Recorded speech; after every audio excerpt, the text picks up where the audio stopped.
Aturan baru AFF untungkan Timnas Indonesia. Nathan Juan optimis lolos Piala Dunia 2026.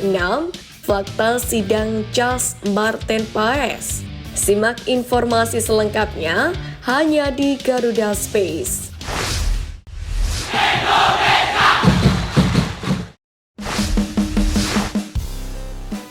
AFF ubah aturan Sintayong diramal sabet trofi perdana. Kabar menarik datang dari Timnas Indonesia dan Sintayong yang akan diuntungkan usai Federasi Sepak Bola ASEAN mengubah jadwal kick-off Piala AFF 2024. Sebagaimana diketahui, rencananya Piala AFF 2024 bergulir pada 23 November hingga 21 Desember. Namun, mengutip dari The ASEAN Bowl, kick-off Piala AFF 2024 mundur dari jadwal semula untuk menghindari bentrok dengan jadwal kompetisi antar klub Asia seperti AFC Championship League Elite 2024-2025 dan AFC Champions League 2024-2025. Jika Piala AFF 2024 tetap digelar sesuai rencana awal, ditakutkan klub-klub enggan melepas sang pemain ke tim nasional masing-masing. Klub-klub berhak menahan sang pemain mengingat Piala AFF 2024 tak masuk ke dalam agenda FIFA. Karena itulah AFF rencananya menggelar laga Piala AFF 2024 mulai 9 Desember 2024 hingga 5 Januari. Perubahan jadwal tersebut praktis menguntungkan Timnas Indonesia, sebab Sintayong memiliki waktu lebih panjang untuk mempersiapkan tim. Pasalnya, sesuai jadwal pada 14 dan 19 November 2024, Timnas Indonesia masih akan menjamu Jepang dan Arab Saudi di lanjutan matchday ke-5 dan ke-6 Grup C kualifikasi Piala Dunia 2026 zona Asia. Kelar menjamu Arab Saudi pada 19 November, Sintayong pun memiliki waktu sekitar 20 hari untuk memantangkan skuad Garuda.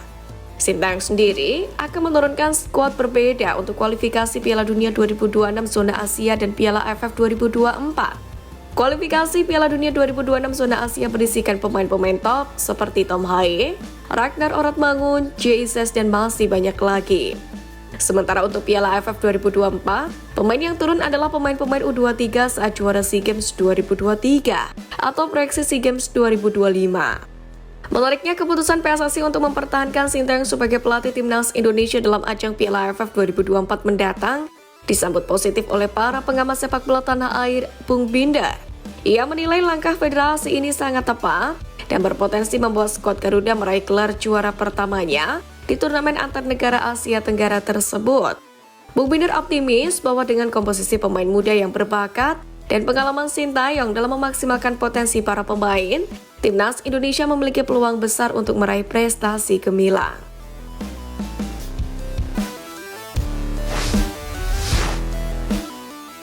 Fakta sidang CAS Martin Paes.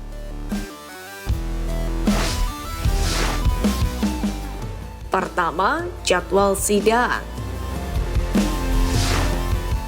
Sekjen PSSI Yunus Nusi sebelumnya menyampaikan bahwa jadwal sidang Martin Paes di CAS sudah keluar. Ada dua waktu sidang yang nantinya berlangsung.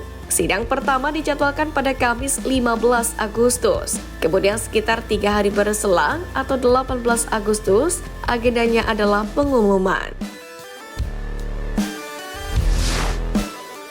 Kedua, terganjal regulasi FIFA. Sedikit berbeda dengan pemain keturunan lain, proses perpindahan Martin Paes penuh lika-liku. Padahal dia sebenarnya sudah mengambil sumpah WNI pada akhir April 2024 kemarin.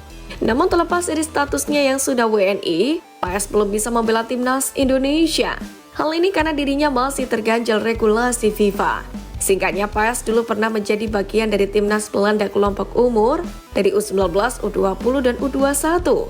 FIFA sendiri memiliki aturan yang mengharuskan bahwa pemain tidak memperkuat negara lain di usia lebih dari 21 tahun ketika ingin pindah asosiasi. 3. Harapan PSSI dan Timnas Indonesia. Pada sidang CAS mendatang, PSSI berharap bisa memenangkan perkara. Sementara itu, Ketua BTN Sumarji menyebut pihaknya akan lebih baik menunggu hasil sidang sebelum berkomentar lebih jauh.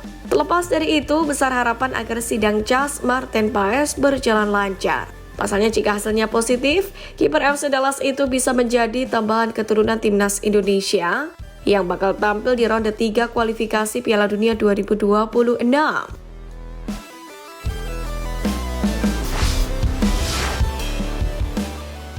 Jadi ulasan utama FIFA, Nathan optimis lolos Piala Dunia 2026.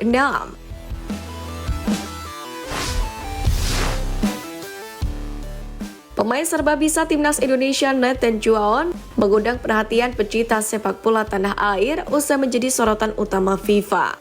Dalam sebuah artikel khusus, FIFA menyoroti 3 poin penting yang membuat Nathan Juaon menjadi sosok sentral di skuad Garuda. Pertama, FIFA mencatat bahwa Nathan telah menjelma menjadi pilar tak tergantikan dalam skuad asuhan Sintayong. Kehadiran di jantung pertahanan memberikan rasa aman dan stabilitas bagi tim. Poin kedua yang disoroti FIFA adalah melonjaknya popularitas Nathan seiring dengan peningkatan performanya.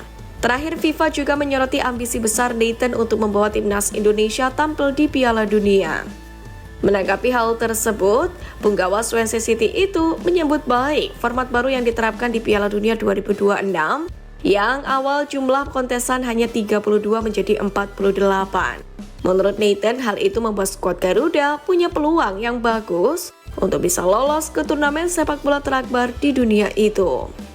Dengan format baru ini tentunya ada lebih banyak peluang bagi wakil Asia untuk lolos ke Piala Dunia. Saya pikir kami juga punya peluang bagus untuk lolos. Kami memiliki tim yang bagus. Kami sedang berkembang, ujar pemain berusia 22 tahun ini. Indonesia sendiri saat ini sudah lolos ke babak ketiga kualifikasi Piala Dunia 2026 zona Asia. Skuad Garuda tergabung di grup C bersama tim-tim kuat seperti Jepang, Australia, Arab Saudi, Cina, dan Bahrain. Sesuai jadwal, babak ketiga kualifikasi Piala Dunia 2026 akan dimulai pada September mendatang.